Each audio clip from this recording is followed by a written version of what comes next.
What's going on, everybody? We've been here for about 20 hours debating if we truly want to move on from this store, and you'll see the title of this video, How to Sell a Business. That's what we're dealing with yet again. I know before everyone attacks me, I've mentioned this store selling on this channel a few times. Those offers simply weren't serious or didn't go through, or the landlord didn't approve of them. There's so much that goes into selling a business that I wanted to pick up this camera and give you my personal experience, because I know at one point or another in your entrepreneurial journey, you'll either have to close a business, sell a business, or completely move on from it for your own mental health or whatever it may be. Selling a business is just as complicated as starting a business. There's so many fine little details that have to be gone through with lawyers, landlords, accountants, business brokers, real estate agents. There's so many people involved you would never expect it. A lot of people assume, that someone gives you an offer and you can walk away and that's it.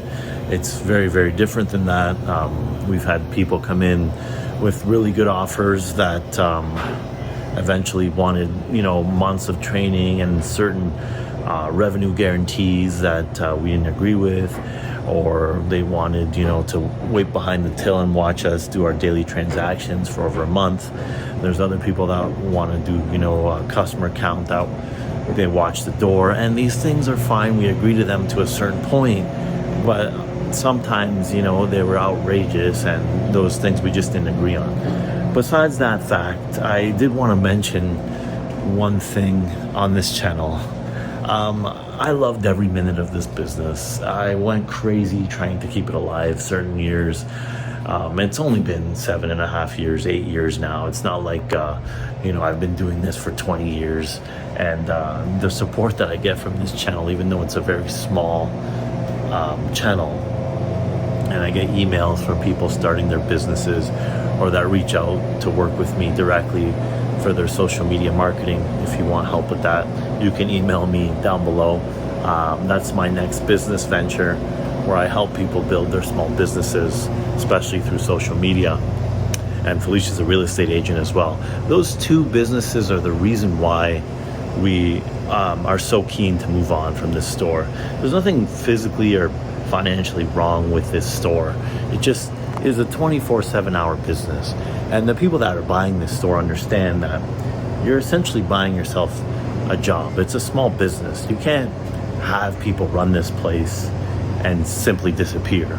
Me and Felicia can agree on one thing. We want to start a family, and we don't want our kids growing up in the back room of this store, because at the end of the day, when you buy a place like this, you're technically buying yourself a job, right? But you don't have a boss. And there's people that don't want to be part of the labor market like me. Like, I don't want to have a boss. I don't want to listen to some Karen telling me what to do or when to take a break or how long I'm allowed to take a piss for. But realistically speaking, this is 24/7. There's no way around that. You really can't take vacations. If you have kids, they're going to be cutting peppers in the back with you. So there's nothing wrong with that. People do that. We just personally don't want that. So yes, we both agree. I know she doesn't want to talk on camera right now, but this video is made because I need to talk to someone else about it, because I'm legitimately going crazy with this decision. Press like for my mental health on this video. It really helped me out, because with decisions, it's funny. You make one decision, but you have no way of knowing if the other decision would have been better, because there's no way of looking back. Like, if I choose to sell the store, I have no idea if I would get a better offer in 6 months. So you know what they always say, a bird in the hand is better than two in the bush. This is what I'm really thinking with this. This may be it. This may be the highest number we get for this store, considering the status of this country right now.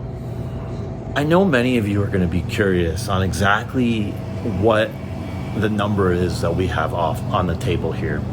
And obviously that's what everyone's curious. It's business. We want to know what's going on. I'm going to tell you something. 8 years ago, I spent $80,000 to open this store. That's our own personal money. Everything's paid back. Everything's fine, and there's no financial issues with that. The sale of this store, the offer on the table, is $115,000. So we're not going to make much on this sale, but we get our money out of it. We got a salary over the years. We made money over the years. We were able to flip a couple houses over the years. These things were all built through this store. Our businesses were built through this store. Felicia got huge clients for her real estate business through this store. Anytime you work with the public, this is how you network and make connections. I got businesses from this store. I got businesses that I help grow their marketing and their social media. I can't talk right now. Businesses I help with their social media, I've gotten through this store. So really, you can't look at it dollar for dollar. Yes, we spent $80 to open it and we're gonna sell it for $115. You do the math there, you made $35,000 in profit, it's nothing. You get tax, there's real estate agent commissions, lawyers, blah, blah, blah. Figure it out like this, okay? The money aside, it was our first business. We knew nothing about business.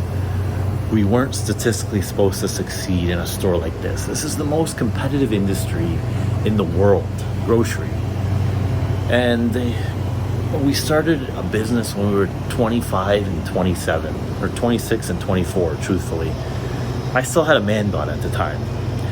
So, you know what? I have no regrets. I'm proud of what we did, regardless of what happens with this sale. We made decent money over the years with this business. It's actually pretty crazy, some of the years we had.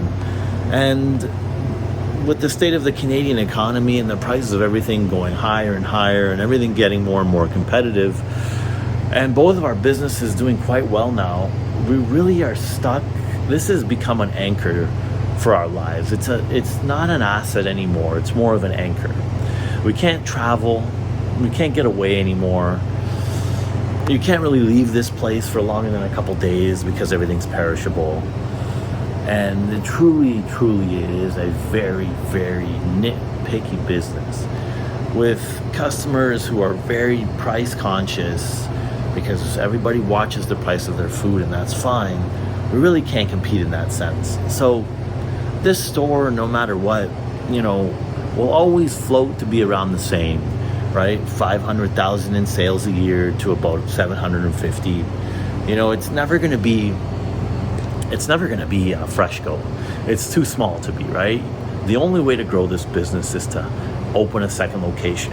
And that would cost us right now, with the price of materials estimated around $125, $130 and upwards, because you have to make the store look even better than this one, right? And everything went up since I opened this 8 years ago, right? I spent 88 years ago. The same things will probably cost me $125 to $130, if not more. So me making this video honestly is giving me the answer I need, and that's kind of why I made it, right? To kind of talk through this with somebody besides Felicia, because at certain points, we really don't agree on a lot of things here. But yeah. She wants to sell it as well, right? We both want to start a family. We both want to move on and do something different, right? So for selling a business, keep in mind that your landlord has to approve the business that takes over. You can't just sell it to anyone you want. If you're in a plaza and you have a landlord, they have to make sure whoever buys your business doesn't step on anybody else's toes, because there's restriction clauses. Like, for example, someone in this plaza cannot sell their business and have other people run it as a grocery store. I have the restriction in my lease that you can't have another grocery store in this plaza.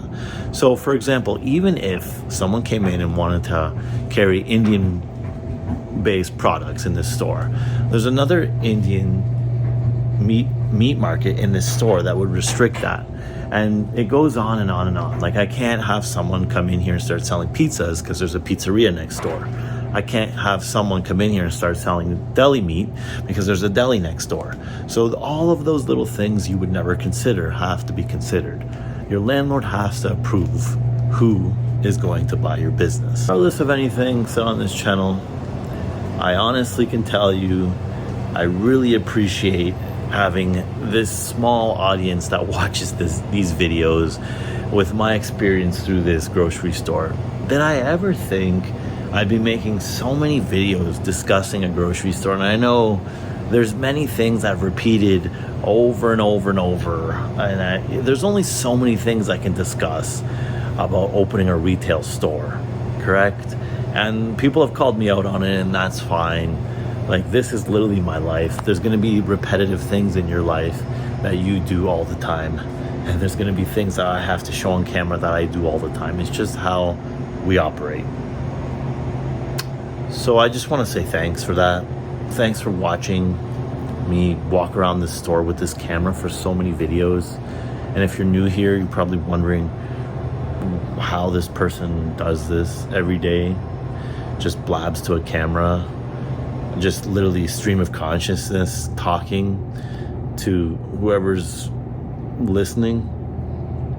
Thank you for that, because I know there's so many things you could be watching, and you're listening to me walk around next to my sweet potatoes, and potatoes discuss my future. So yes, thank you. There's countless videos of me saying we're selling this store for a certain price, or we're turning it into a cafe, we're gonna get a portion of the sales. Those people seemed very serious. Those were real offers. Just one thing or another happens and they don't go through. So yes, videos were made and things were told that unfortunately didn't happen, because I would love to have another small business. This is what I've been doing forever. I've always worked in a grocery store. I've been doing this for 20 years. I don't want to physically run this exactly the way I've been doing it, but eventually I would love to invest in a small business or be part of one. I just can't, at this point in time, keep operating like this. Someone needs to come in and take this business and run it better than I did. And maybe they won't, maybe they will. I hope they do. And the person that is looking to buy this is rebranding it and running it as a different concept. That's why I think it needs a fresh look, because listen, places like this over time, they get stale, right? The same people are coming in, the same products are on the shelves. We can change them all we want. We've explored thousands upon thousands of products.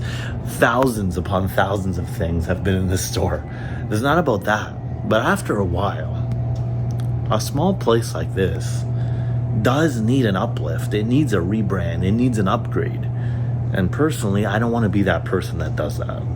I really want to focus on a marketing agency that I've been building.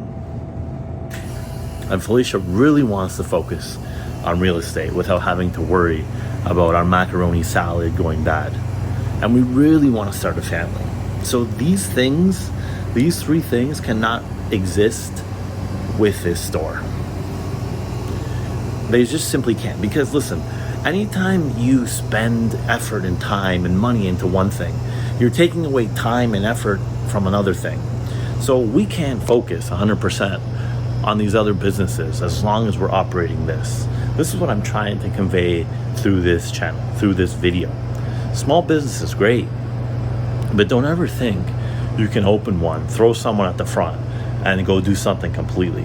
It's just not how it works. I'm gonna end this video by my dairy coolers. Whoever takes this store on, hopefully you use them, run them to the ground. They're still good. They made me a lot of money. Sour cream's the top seller. I never thought that before opening this. And plain yogurt. Remember those two things if you open a store: sour cream and plain yogurt. The old people love it. It's great for taco night. The sour cream's good for taco night. The old people love the plain yogurt. Thank you for watching these videos. I'm still going to continue making them. Don't worry about it. Have a good night.